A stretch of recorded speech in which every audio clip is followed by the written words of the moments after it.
Salam berjumpa kembali saya ucapkan kepada mahasiswa-mahasiswi saya dimanapun Anda berada. Berharap bahwa Anda semua selalu sehat dan tetap semangat untuk belajar. Saya ingin menyapa Anda pada pertemuan hari ini pada mata kuliah Prinsip-Prinsip Ekonomi Mikro. Dan saya berharap bahwa Anda tetap semangat mengikuti perkuliahan ini walaupun pertemuan kita hanya sebatas video ini. Pada pertemuan hari ini kita akan berdiskusi tentang permintaan, penawaran, dan keseimbangan pasar. Di mana teori permintaan dan penawaran yang akan kita diskusikan inilah merupakan teori dasar yang sering kita temui dalam kajian ilmu ekonomi. Lalu bagaimana penjelasan materinya? Silakan Anda simak video ini dengan seksama.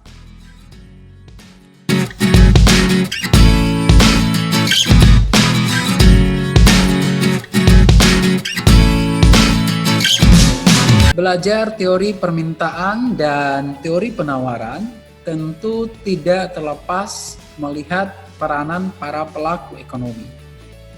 Nah, siapa saja yang menjadi pelaku ekonomi dalam kajian yang kita pelajari hari ini?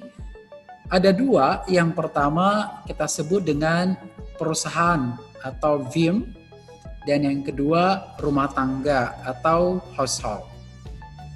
Lalu apa peranan yang dimainkan oleh setiap pelaku ekonomi ini? Yang pertama, perusahaan. Perusahaan atau firm dapat dikatakan merupakan suatu organisasi yang peranannya mengubah input menjadi output. Sehingga perusahaan ini juga dapat disebut sebagai produsen. Jadi karena peranannya adalah mengubah input menjadi output, maka peranan dari perusahaan ini tentu sangatlah vital dalam sistem ekonomi pasar. Lalu, apa yang harus dimiliki oleh seorang pelaku usahawan? Anda harus ketahui bahwa seorang pelaku usaha wajiblah memiliki jiwa wirausahawan. Karena apa? Karena seseorang yang punya usaha tentu harus mampu mengatur, harus mampu mengelola, menanggung risiko, dan menggunakan ide-ide baru untuk membuat usahanya menjadi sukses.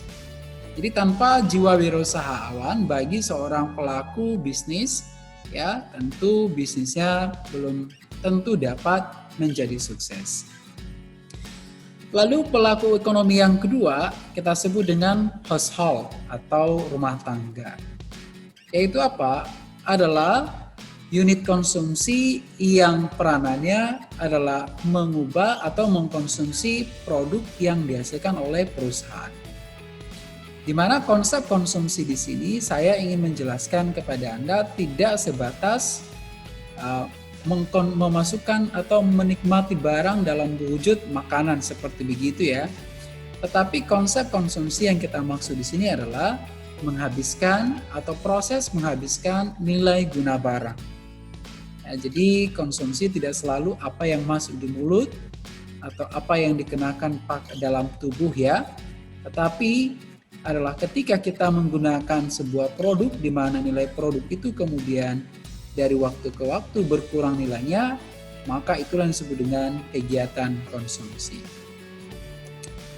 Nah, ketika berbicara tentang pelaku ekonomi, tentu kedua pelaku ekonomi ini akan bertemu dalam sebuah wadah yang kita sebut dengan pasar. Nah, pasar ini dapat kita kelompokkan menjadi dua. Yang pertama kita sebut dengan pasar output, dan yang kedua adalah pasar input. Apa itu pasar output? Secara konseptual, pasar output itu dapat didefinisikan merupakan pasar di mana terjadi jual beli barang dan jasa. Jadi kalau di pasar yang diperjualbelikan adalah barang dan jasa, maka pasar itu disebut dengan pasar output. Sebaliknya kalau yang diperjualbelikan adalah faktor-faktor produksi, maka pasar itu disebut dengan pasar input. Lalu apa saja faktor produksi yang akan kita temui dalam pasar faktor atau pasar input? Yang pertama disebut dengan tenaga kerja.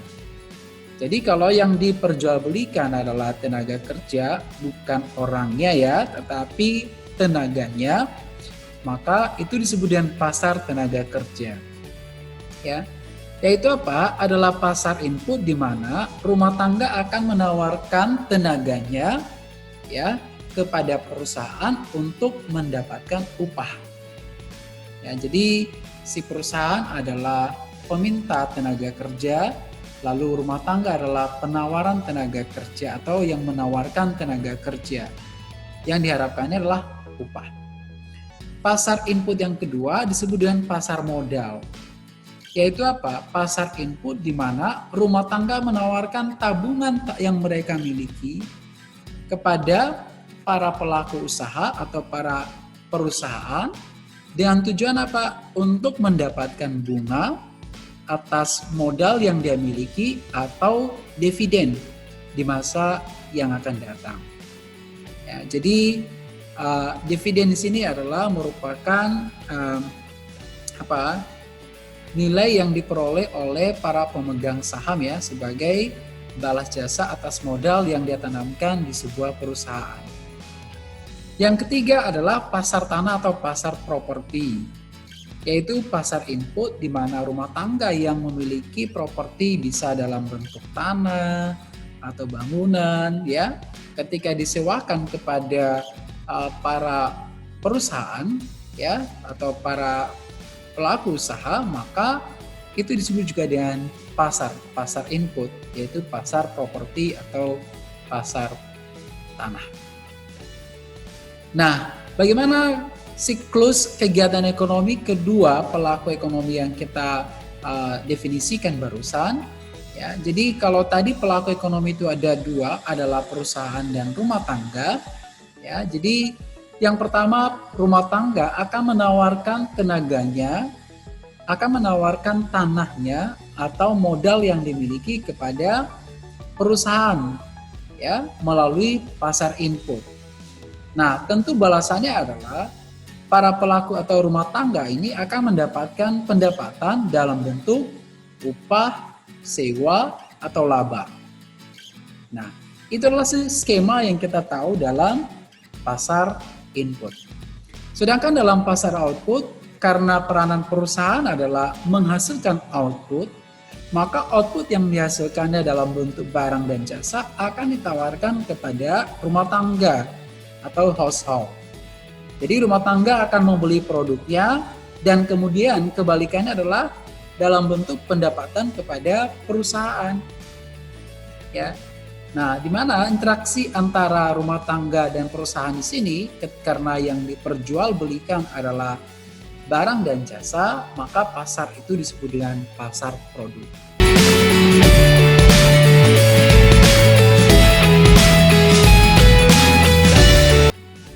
Setelah kita melihat hubungan antara rumah tangga dan perusahaan seperti yang digambarkan pada siklus kegiatan ekonomi tadi ya, maka di situ ada dua pokok pembahasan, yaitu pada pasar input dan pada pasar output.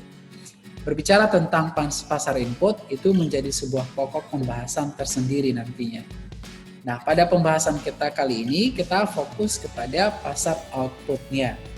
Ya, jadi pada pasar output tadi terlihat bahwa perusahaan akan menawarkan produk yang dihasilkan kepada rumah tangga, atau rumah tangga akan meminta produk yang dihasilkan oleh rumah tangga. Nah, karena fokus kita pada pasar output, pertanyaan kita adalah apa yang menentukan keputusan ya rumah tangga membeli sejumlah output tertentu dari produk yang dihasilkan oleh perusahaan. Nah, faktor yang menentukannya adalah bisa jadi harga produk itu sendiri, ya, itu sangat menentukan, ya, apakah produknya mahal atau murah. Hal yang lain adalah pendapatannya, ya. Jadi kalau dia tidak punya pendapatan, walaupun atau semurah apapun produk yang dijual oleh perusahaan, maka ya rumah tangga juga tidak akan mampu membelinya. Jika pendapatannya di bawah dari kemampuan belinya. Yang ketiga adalah jumlah akumulasi kekayaannya. Kemudian harga produk lain juga turut mempengaruhi ya. Lalu selera, ya, bahkan ekspektasi tentang masa depan juga turut menentukan ya jumlah produk yang akan beli, ya, jumlah produk yang akan dibeli oleh rumah tangga. Nah, berbicara tentang jumlah produk yang akan dibeli ini, ya, dalam konsep permintaan adalah merupakan kuantitasnya atau banyak unitnya, ya. Itu yang disebut dengan jumlah permintaan. Misalnya 5 kg tepung, ya kan, 5 butir telur, 5 ekor ikan. Jadi banyak unitnya, itulah yang disebut dengan jumlah permintaan. Ya, di mana dalam penggambaran nanti kita gunakan simbol Q. Ya, yaitu adalah banyak unit produk yang akan dibeli oleh rumah tangga pada berbagai tingkat harga. Di mana bahwa yang menentukan jumlah permintaannya ini adalah tentu faktor-faktor yang menentukan jumlah pembelian tadi, yaitu harga barang itu sendiri, pendapatan, selera, ekspektasi, dan lain sebagainya. Ya, jadi perubahan harga suatu produk dan faktor-faktor yang menentukan keputusan pembelian konsumen tadi, ya, itu adalah merupakan faktor yang mempengaruhi permintaan terhadap suatu barang. Lalu pada kajian kita, kalau semua faktor ini kita kaji akan membuat kita rumit ya memahaminya. Oleh karena itu, kita membuat sebuah penyederhanaan yang menggunakan perangkat asumsi, yaitu apa? Bahwa membatasi faktor yang menentukan jumlah pembelian hanya pada faktor harga saja, yang kita sebut juga dengan asumsi ceteris paribus. Jadi pada pembahasan kita nantinya ya, bahwa yang mempengaruhi jumlah permintaan ini hanya harga produk itu sendiri. Sedangkan pendapatan, kemudian harga barang lain, ekspektasi, selera, ya, belum kita masukkan dalam kajian tentang teori permintaan yang kita diskusikan hari ini. Lalu kalau kita sudah fokus pada melihat hubungan antara harga dan permintaan, ya, agar lebih paham, kita buat sebuah pendekatan menggunakan tabel seperti yang tersaji ini, yaitu sebuah contoh kasus, ya, jumlah permintaan kedelai dalam ribuan kilogram pada berbagai level harga kedelai, ya. Misalnya kalau harga kedelai itu dikasih gratis, maka rumah tangga konsumen akan membeli kedelai sebanyak 16.000 kg. Ya. Tetapi kalau harganya naik menjadi 5.000, ya, tidak lagi gratis, ya, maka jumlah pembelian, ya, akan berkurang menjadi 14.000 kg. Kemudian semakin naik lagi, ya, sampai pada harga 20.000 per kilogram, maka konsumen atau rumah tangga hanya mampu membeli sebanyak 4.000 kg. Berarti apa yang tergambar di sini, bahwa ketika harga kedelai semakin meningkat, maka rumah tangga akan meresponnya dengan menurunkan jumlah permintaannya. Nah, hubungan antar harga dan permintaan ini dapat kita lukiskan dalam sebuah kurva yang disebut dengan kurva permintaan. Bagaimana cara melukiskannya? Ya, pada sumbu vertikal kita jadikan sebagai variabel harga, sedangkan pada sumbu horizontal adalah jumlah permintaannya. Misalnya kita mulai pada harga 0, maka jumlah permintaannya tadi 16. Ditunjukkan oleh titik pertama. Ketika harganya menjadi 5.000, maka jumlah permintaannya 14, terus sampai pada harga 20.000, permintaannya adalah 4.000 kg. Nah, ketika titik-titik biru ini kemudian kita hubungkan menjadi satu, dapatlah sebuah kurva, namanya kurva permintaan.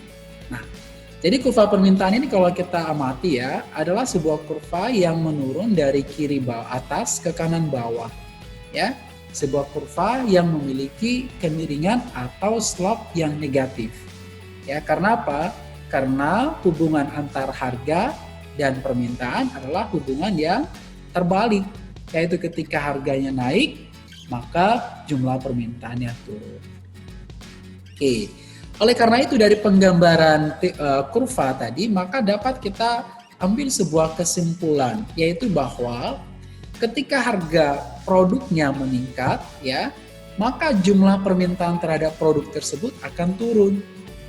Sebaliknya, ketika harganya turun, maka jumlah permintaan terhadap produk tersebut akan naik. Karena kita membatasi hanya harga yang menentukan jumlah permintaan, maka konsep atau kesimpulan kita ini dilengkapi dengan asumsi ceteris paribus. Dengan kata lain bahwa hubungan antara permintaan dan penawaran kurvanya berslope negatif. Nah, hubungan yang negatif ini dalam bukunya Alfred Marshall ya, itu disebut sebagai hukum permintaan atau law of demand, yaitu sebuah hukum ya yang menggambarkan hubungan negatif antara harga dan jumlah permintaan. Yaitu ketika harga naik maka jumlah permintaan turun, dan ketika harga turun maka jumlah permintaan naik dengan asumsi ceteris paribus.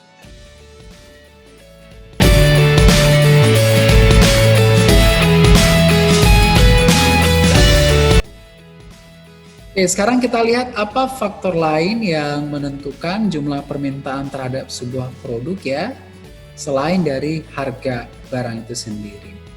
Nah, faktor yang lain yang mempengaruhi permintaan terhadap sebuah produk adalah pendapatan dan kekayaan. Ya, jadi kalau pendapatannya semakin naik ya, atau kekayaannya semakin naik, tentu akan menentukan jumlah permintaan terhadap sebuah produk. Yaitu apa?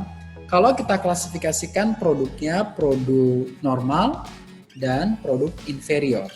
Ya, kalau misalnya produknya adalah produk normal, maka ketika pendapatannya naik, maka permintaan terhadap produknya adalah produk yang naik. Maka produk itu disebut dengan produk normal. Tetapi kalau sebaliknya, ketika pendapatan naik, tetapi permintaan terhadap produk itu turun, maka produk itu disebut dengan produk yang inferior. Oke, jadi misalnya seperti apa ya? Kalau pendapatan konsumen semakin naik ya, maka konsumsi terhadap pakaian ya semakin naik, kan begitu? Ya, berarti bahwa pakaian adalah barang normal. Tetapi kalau misalnya jasa transportasi umum ya, katakan bus ya, semakin naik pendapatan seseorang, maka orang akan menggeser menggunakan jasa transportasi umum ya ke jasa transportasi pribadi. Kalau semakin kaya ya, maka dia akan membeli motor, atau semakin kaya lagi akan membeli mobil dan tidak akan menggunakan jasa transportasi umum tadi. Berarti bus adalah jasa transportasi yang dapat digolongkan sebagai produk yang inferior. Karena semakin tinggi pendapatan seorang, maka permintaan terhadap produk tersebut semakin menurun. Faktor yang kedua adalah yang turut mempengaruhi permintaan selain dari harga adalah harga produk lain. Nah, produk lain ini dapat kita kelompokkan menjadi dua, yaitu adalah produk yang bersifat substitusi atau produk yang bersifat komplementer. Nah, kalau produknya adalah produk yang substitusi atau barang pengganti ya, misalnya antara kopi dan teh. Jadi kalau tidak ada kopi ya teh pun jadi, atau kalau tidak minum teh kopi pun jadi. Nah, karena kopi dan teh adalah produk yang substitusi ya, maka ketika harga kopinya naik, maka konsumen akan mengalihkan konsumsinya kepada produk substitusinya, yaitu teh, begitu. Atau sebaliknya, ketika harga teh naik, maka orang akan menurunkan konsumsi pada teh dan menaikkan konsumsi pada kopi. Karena kopi dan teh adalah produk yang substitusi. Tetapi sebaliknya pada produk yang komplementer atau produk yang pelengkap ya, misalnya kopi dan gula. Ya, jadi gula melengkapi kopi, dapat kopi manis begitu. Nah, jadi karena kopi dan gula adalah barang pelengkap ya, maka ketika harga gula naik, itu akan menentukan permintaan terhadap kopi. Kalau harga gula naik, maka akan menurunkan permintaan terhadap kopi. atau harga gula turun akan menaikkan permintaan terhadap kopi. Karena gula dan kopi adalah barang yang pelengkap. Faktor lainnya adalah selera atau preferensi. Ya, jadi selera ini juga menentukan permintaan terhadap sebuah produk. Ya, kalaulah pun harganya semakin murah, tetapi kalau konsumennya tidak tertarik terhadap produk tersebut, maka konsumen juga tidak akan membeli produk tersebut.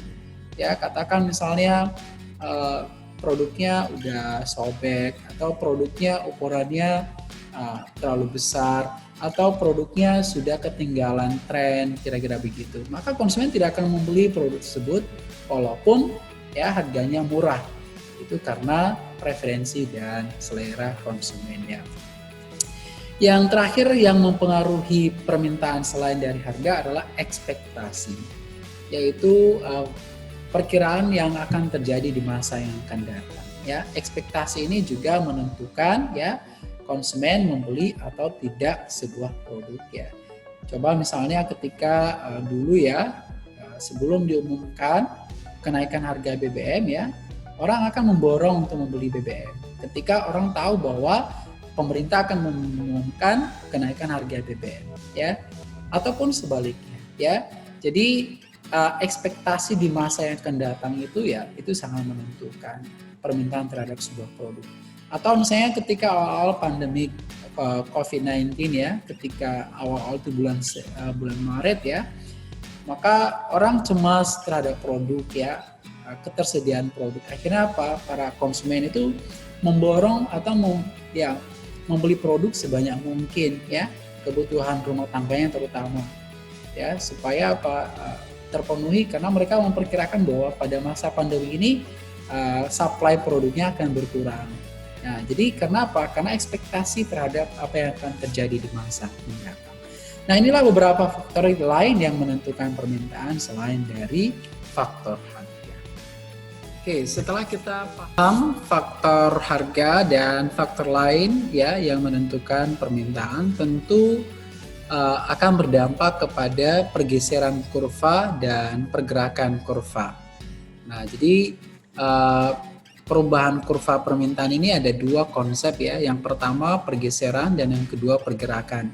Ini berbeda karena apa? Penentu yang membuat perubahan kurva itu sangat berbeda. Oke. Bagaimana perbedaannya ya?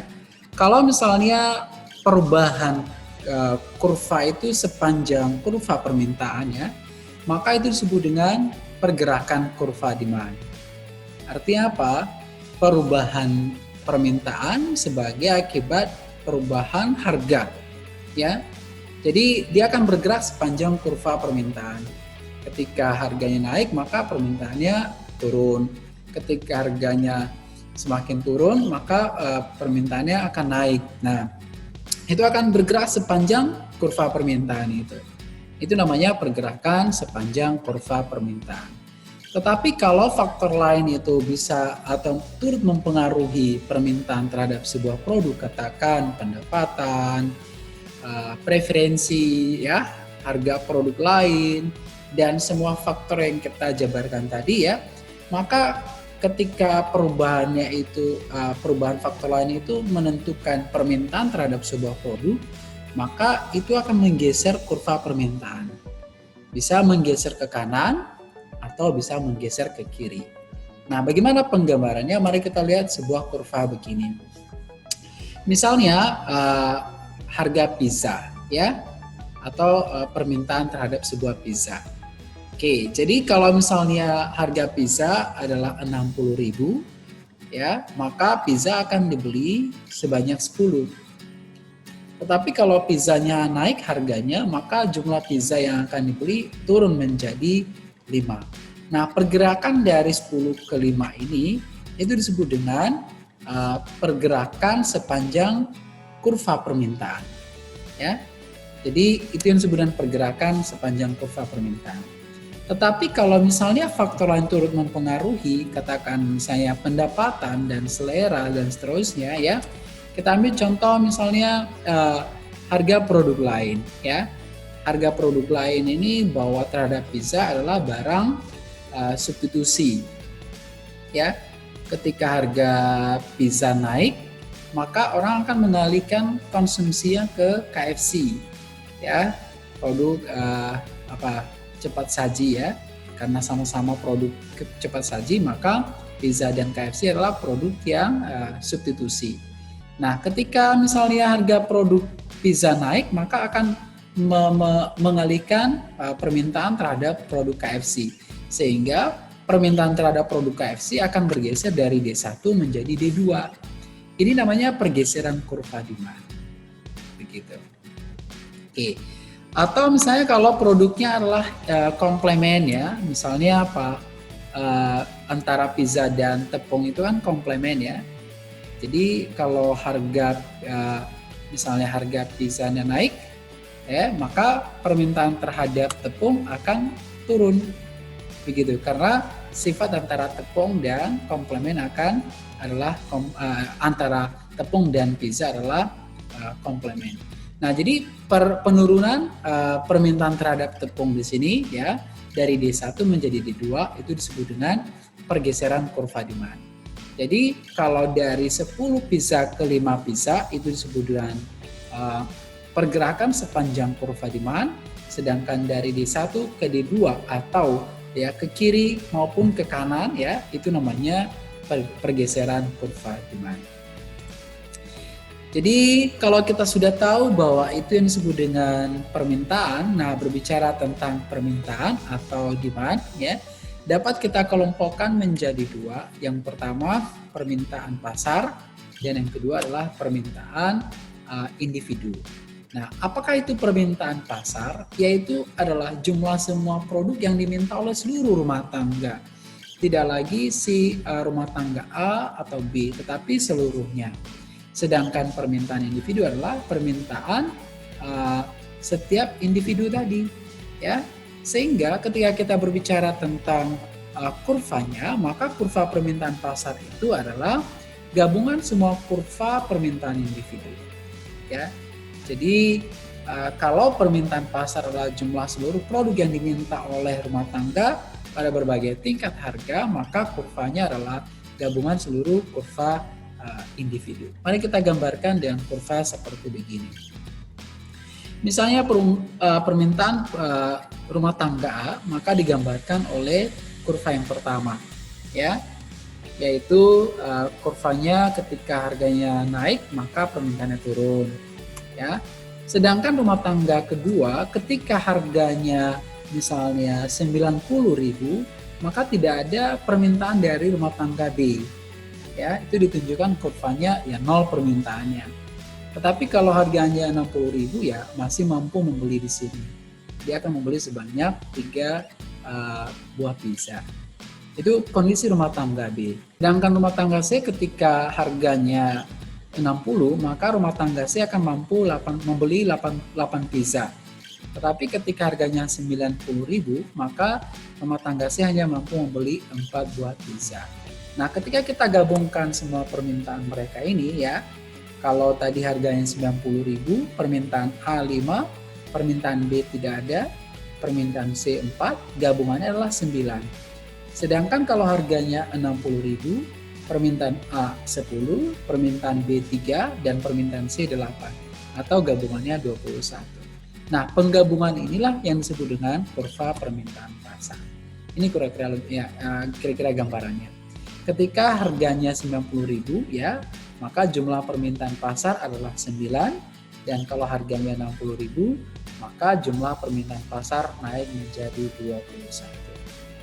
Jadi itulah konsep permintaan yang kita bahas pada pembahasan kita ini.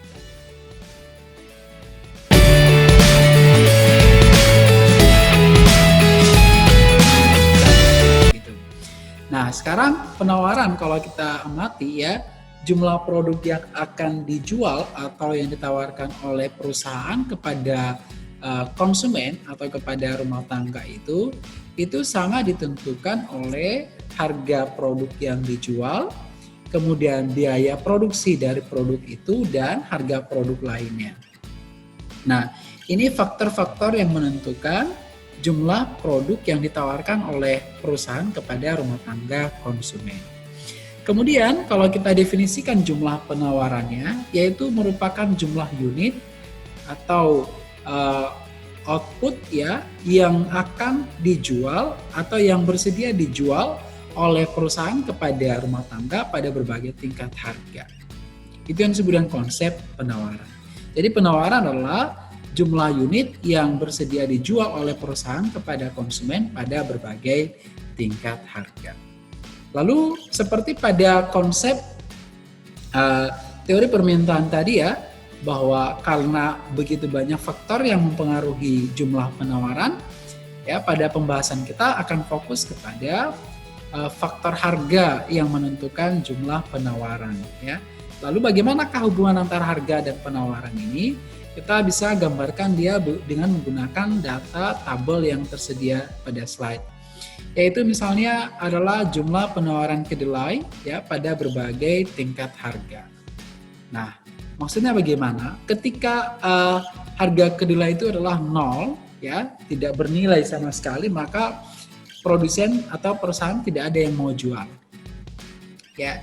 Tetapi kalau harganya 5.000, maka perusahaan akan menjual sebanyak 3.000 kg. Kemudian kalau naik terus harga kedelainya misalnya 8.000, maka perusahaan akan mau menjual sebanyak 6.000 kg. Sampai pada harga 20.000 ya, maka perusahaan akan menawarkan sebanyak 18.000 kg. Nah, apa konsep yang kita bisa dapatkan di sini ya? Bahwa ketika harga kedelainya semakin lama semakin meningkat, maka perusahaan akan terdorong untuk semakin lama semakin banyak jumlah yang akan dijual. Karena apa? Karena perusahaan di sini ya tujuan utamanya adalah untuk mencapai atau mendapatkan laba yang maksimum. Ya, di mana semakin banyak produk yang dia jual, itu akan mempengaruhi laba yang dia peroleh. Ya. Jadi harga semakin naik, maka perusahaan akan semakin banyak produk yang mau dia jual. Atau secara kurva itu dapat digambarkan dengan menggunakan kurva penawaran. Kira-kira begini gambarnya. Misalnya ketika harganya sama dengan 0 atau tidak bernilai ya, maka tidak ada perusahaan yang mau menjual. Tetapi ketika harganya naik menjadi 5.000 per kilogram, maka perusahaan mau menjual 3.000 kg. Kemudian naik terus sampai pada harga tingkat 20.000 per kilogram ya, maka perusahaan akan menjual sebanyak 18.000 kg. Nah, titik-titik warna biru ini ketika kita hubungkan itu disebut dengan kurva penawaran. Nah, jadi kurva penawaran inilah kurva yang menggambarkan jumlah penawaran produk oleh perusahaan pada berbagai tingkat harga. Nah, kalau kita amati kurva ini, kurvanya berslop positif, yaitu dari kiri bawah ke kanan atas. Karena apa? Karena hubungan antar harga dan jumlah penawaran dalam data yang kita gambarkan inilah hubungan yang positif. Semakin naik harga, jumlah penawaran semakin naik. Oleh karena itu, maka dapat kita simpulkan bahwa ketika harga suatu produk itu naik, maka jumlah penawaran terhadap produk tersebut akan naik. Sebaliknya, ketika harganya semakin menurun, maka jumlah penawarannya akan semakin menurun. Karena hanya harga yang menjadi penentu atau yang menjadi penentu dari penawaran produk, maka kita gunakan asumsi ceteris paribus. Artinya bahwa faktor lain selain harga yang mempengaruhi penawaran terhadap sebuah produk itu dianggap tetap. Nah, jadi kurva penawaran ini merupakan grafik yang menggambarkan jumlah produk yang dijual pada berbagai tingkat harga, di mana grafiknya atau kurvanya itu berslop positif.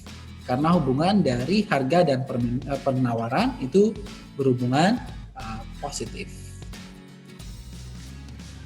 Lalu berbicara tentang pergerakan dan pergeseran ya, kurva penawaran sama seperti kurva permintaan tadi ya. Ini adalah dua konsep yang berbeda. Jadi ya, kalau pergerakan sepanjang kurva penawaran itu adalah perubahan kurva permintaan sebagai akibat perubahan harga, sedangkan pergerakan ya pergeserannya dari kurva S1 ke S2 dan seterusnya itu disebabkan oleh faktor lain selain harga, katakan biaya produksi, ya, harga input, teknologi yang semakin maju, ya, maka akan mempengaruhi jumlah penawaran terhadap sebuah produk.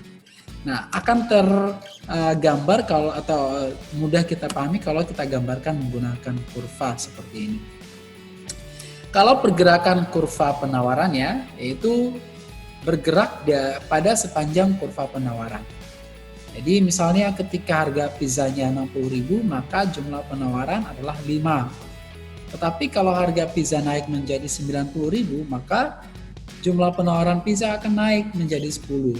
Ya, jadi dari titik 1 ke titik 2 pergerakannya ya sepanjang kurva penawaran itu namanya adalah pergerakan kurva penawaran. Sedangkan kalau pergeseran kurva penawaran itu karena faktor lain selain harga. Misalnya katakan biaya produksi. Ketika biaya produksinya naik, ya maka jumlah penawaran akan turun. Atau karena teknologi, semakin maju teknologi maka penawaran akan semakin naik, kira-kira begitu. Ya, jadi pergeseran dari S1 ke S2 itu namanya adalah pergeseran kurva penawaran. Jadi itu konsep pergeseran dan pergerakan sepanjang kurva. Nah, lalu apa itu penawaran individu dan penawaran pasar? Kalau penawaran individu berarti adalah penawaran satu unit perusahaan, ya, atau satu unit pelaku usaha, ya. Nah, sedangkan kalau penawaran pasar di sini kita maksudkan atau maksudnya adalah jumlah semua produk yang siap ditawarkan oleh semua perusahaan pada berbagai tingkat harga. Tidak lagi perusahaan A, tidak lagi hanya perusahaan B atau perusahaan C, tetapi semua perusahaan yang ada, ya, semua produk yang dijualnya itu adalah merupakan penawaran pasar. Sehingga kurva penawarannya disebut dengan kurva penawaran pasar. Karena apa? Menggabungkan kurva penawaran masing-masing perusahaan. Nah, bagaimana cara penggambarannya? Misalnya, penawaran perusahaan A adalah katakan kurva yang pertama. Ya. Tetapi perusahaan yang kedua penawarannya adalah seperti ini. Ketika harganya adalah 60 misalnya, dia tidak mau menjual sama sekali. Begitu ya. Kalau perusahaan tadi ya, kalau 60 harganya masih mau menjual sebanyak 5. Ya, kalau perusahaan B harganya 60 dia tidak mau jual, artinya tidak kompetitif dia menghasilkan produk tersebut. Kemudian kalau perusahaan C ya, ketika harganya 60 ya hanya menjual 4, sedangkan perusahaan A mampu menjual 5. Ya, jadi inilah perbedaan kurva penawaran setiap perusahaan. Ketika kita gabungkan akan menghasilkan kurva penawaran pasar. Nah, jadi inilah perbedaan antara penawaran pasar dan penawaran individu masing-masing perusahaan.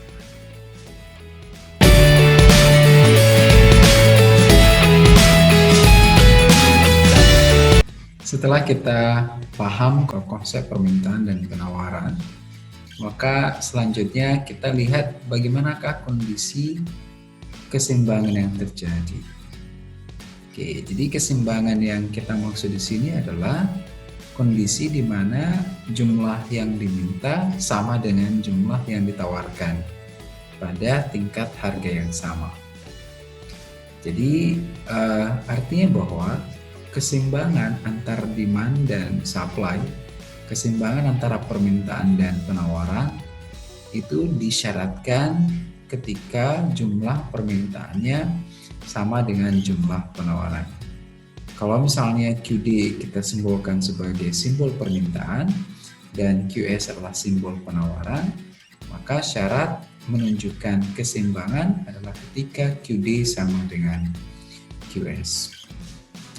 Secara kurva dapat kita gambarkan begini. Misalnya ada harga, diketahui harga sebuah produk ya, dari harga gratis kemudian naik menjadi 1, 2 dan seterusnya akan direspon oleh jumlah permintaan mula-mula 24 ketika dikasih gratis, lalu ketika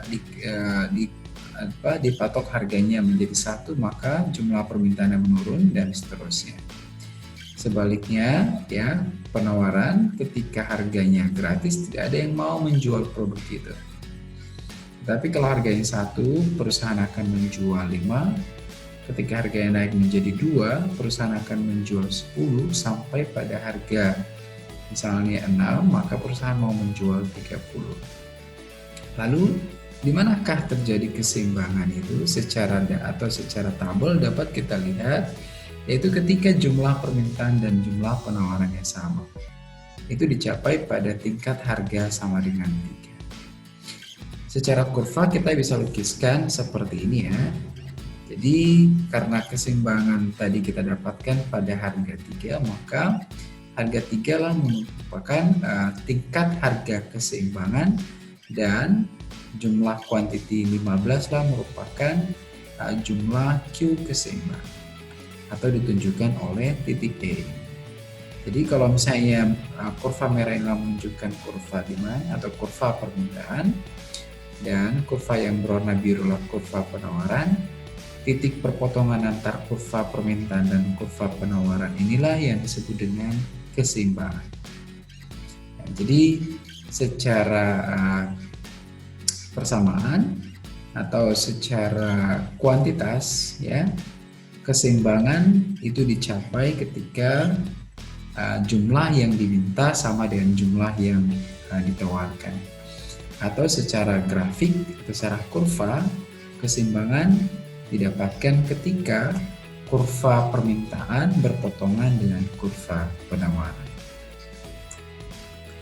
Nah, ketika kita berbicara tentang kurva keseimbangan, pada kondisi tertentu nanti akan terjadi kelebihan permintaan atau disebut dengan excess demand, atau bisa juga kondisinya adalah kelebihan penawaran atau excess supply.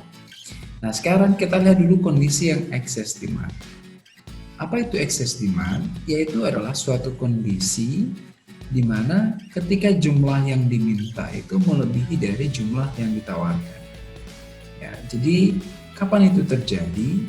Nah, ini kira-kira gambarannya. Kalau misalnya pada kondisi keseimbangan, harga keseimbangan adalah PE dan jumlah keseimbangan adalah QE, yaitu terjadi pada perpotongan kurva permintaan dan penawaran.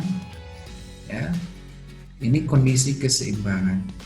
Lalu ketika terjadi perubahan pada harga, katakan harganya turun, ya, dari PE menjadi P aksen, harganya turun. Tentu jumlah yang ditawarkan adalah tidak lagi sebesar QE, ya, sesuai prinsip teori permintaan. Ketika harganya turun, penawaran akan turun. Ya, perusahaan hanya menawarkan produknya pada atau dengan jumlah Q1 di bawah QE. Tetapi si konsumen merespon penurunan harga ini dengan menambah permintaannya dari QE menjadi Q2 atau lebih besar permintaannya. Nah, berarti bahwa ada selisih di sini, jumlah yang diminta oleh rumah tangga dengan jumlah yang ditawarkan oleh perusahaan. Selisih inilah yang disebut dengan excess demand. Adalah kondisi di mana jumlah permintaan melebihi jumlah penawaran.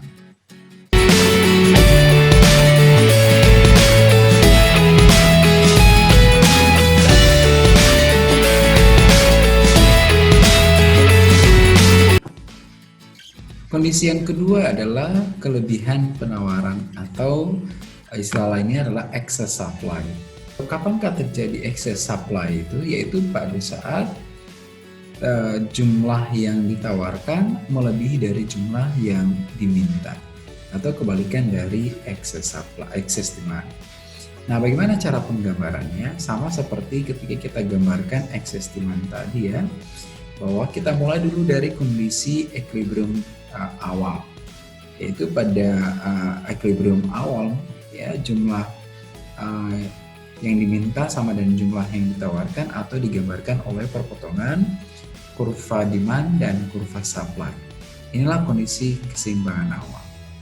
Tetapi ketika terjadi peningkatan harga, katakan PE-nya naik dari menjadi P aksen, maka pada kenaikan harga ini akan direspon oleh rumah tangga dengan cara mengurangi permintaannya dari QA menjadi Q1, ya. Sebaliknya perusahaan akan menambah jumlah penawarannya dari QA menjadi Q2.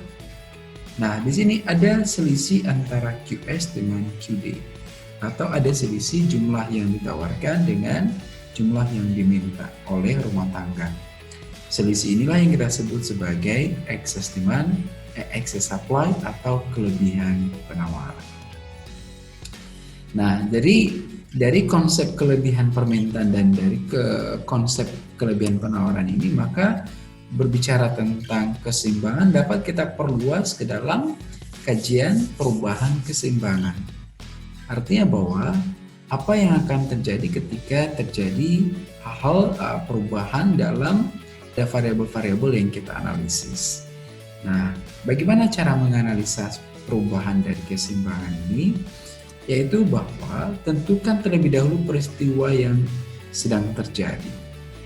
Apakah peristiwa tersebut akan menggeser kurva penawaran atau kurva permintaan atau bahkan kedua kurva tersebut.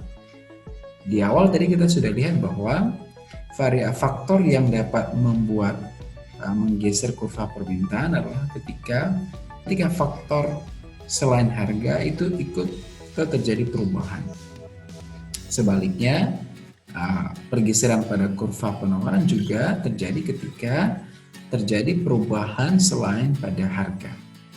Ya, jadi akan menggeser kurva penawaran.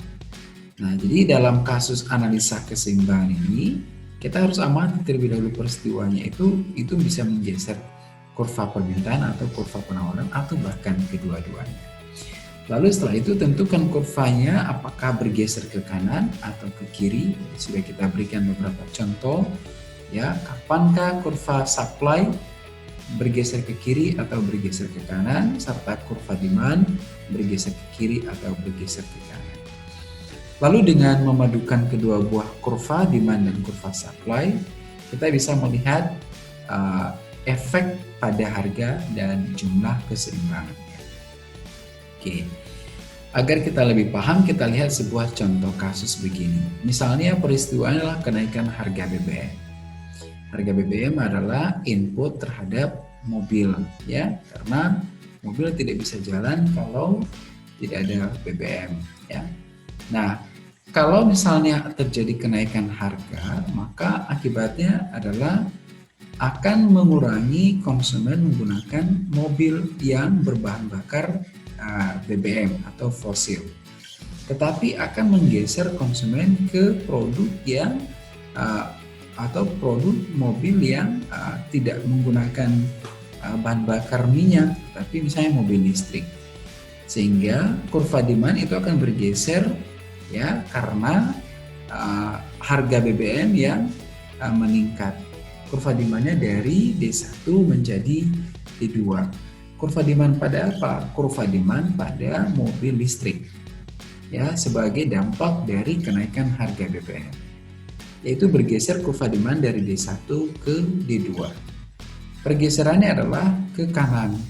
Jadi D bergeser ke kanan karena kenaikan harga BBM, konsumen mengalihkan konsumsinya bukan lagi menggunakan mobil yang menggunakan BBM, tetapi lebih mengalihkan pilihannya kepada mobil yang mobil listrik misalnya tanpa penggunaan BBM.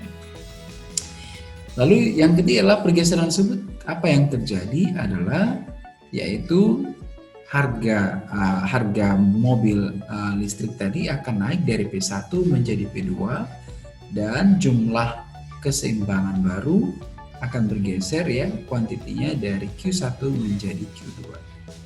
Berarti bahwa dalam kasus kenaikan harga BBM, ya, akan membuat keseimbangan baru pada permintaan dan penawaran mobil listrik yaitu kondisinya adalah ya ketika harga naik, harga mobil listrik akan naik dan jumlah permintaan dan penawaran juga akan mengalami peningkatan.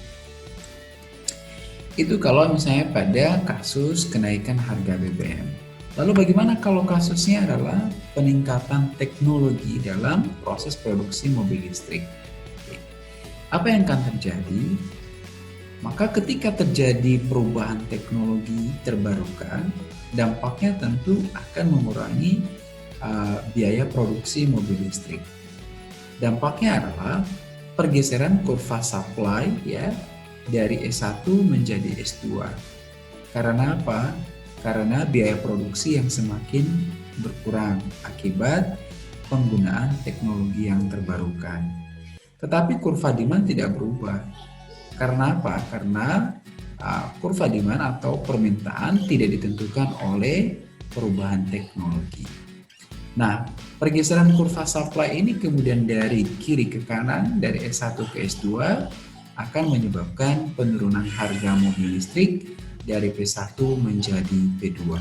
Artinya bahwa akan memunculkan keseimbangan baru dengan adanya penggunaan teknologi dalam proses produksi mobil listrik, yaitu penurunan harga mobil listrik dari P1 ke P2 dan penambahan jumlah outputnya dari Q1 menjadi Q2.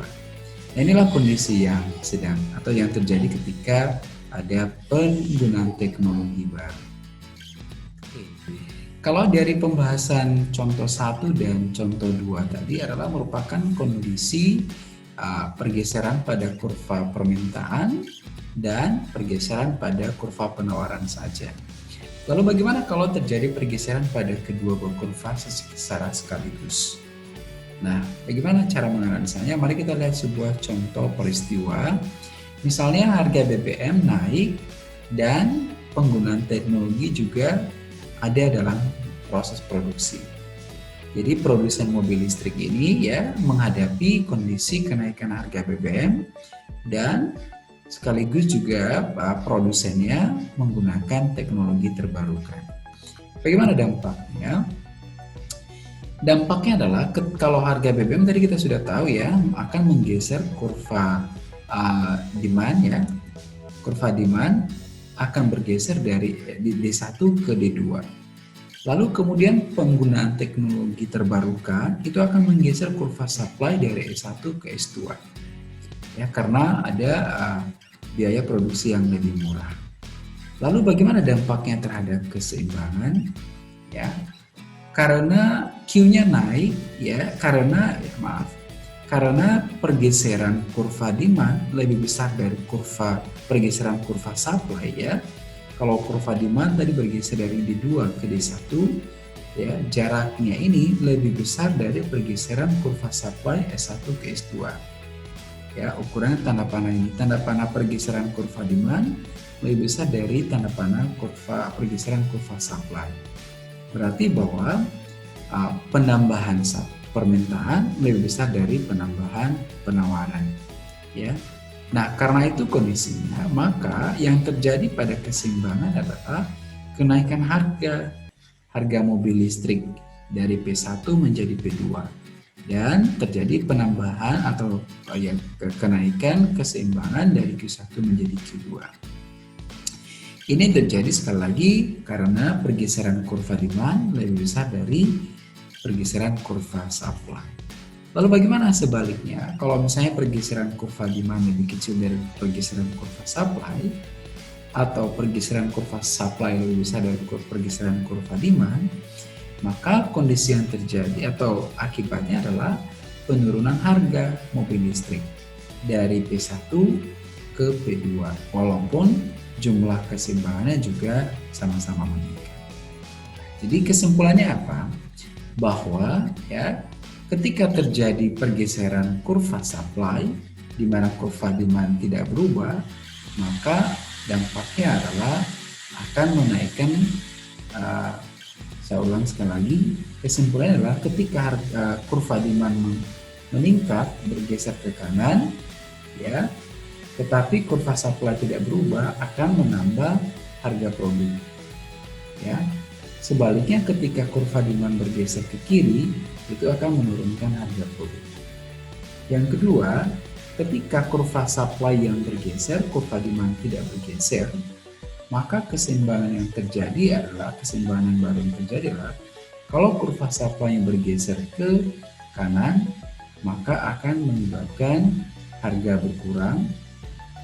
Tetapi kalau pergeserannya ke kiri, kurva supply yang bergeser ke kiri akan menyebabkan kenaikan harga. Ya, konsekuensinya juga berlaku pada jumlah keseimbangan baru. Nah, tetapi kalau terjadi pergeseran pada kurva demand dan kurva supply sekaligus, ya katakanlah arah pergeserannya sama-sama ke kanan, maka harga akan naik atau turun bergantung kepada besaran pergeseran kurva demand dan kurva supply. Yaitu ketika pergeseran kurva demand lebih besar dari pergeseran kurva supply akan menaikkan harga. Sebaliknya, ketika pergeseran kurva supply lebih besar dari pergeseran kurva demand akan menurunkan harga.